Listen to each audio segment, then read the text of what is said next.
Nicolás Maduro's inauguration as Venezuela's president took place in Caracas on Friday, marking the start of his historic third term in office.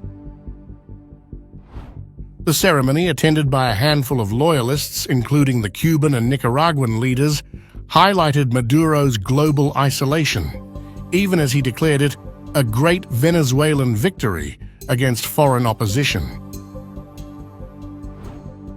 The Venezuelan leader, 62, secured re-election in July with 51% of the vote, narrowly defeating Edmundo González, who garnered 44%, according to the country's election commission.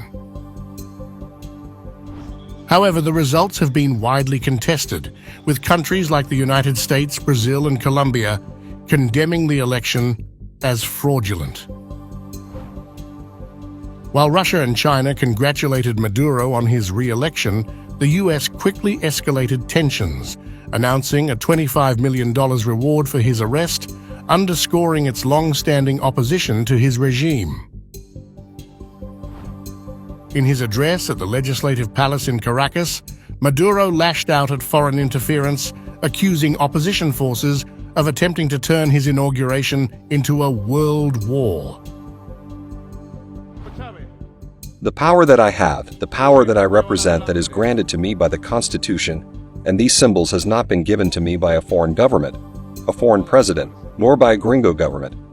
I have not been placed as president by the government of the United States or by the pro-imperialist governments of the Latin American right wing. I have not been placed by the oligarchy of the surnames. I come from the people, I am of the people, and my power emanates from history and from the people. And to the people I owe my whole life, body, and soul. The US response came alongside the announcement of a $25 million reward for information leading to Maduro's arrest, citing narcotics and corruption charges dating back to 2020. Similar bounties were also placed on key figures in Maduro's government, including Interior Minister Diosdado Cabello and Defense Minister Vladimir Padrino, accused of flooding the US with cocaine to undermine American health. Western sanctions followed swiftly. The UK imposed measures on 15 Venezuelan officials, including judges and military leaders, accusing them of violating democracy and human rights. Canada and the EU also announced new sanctions, citing Venezuela's failure to restore democracy.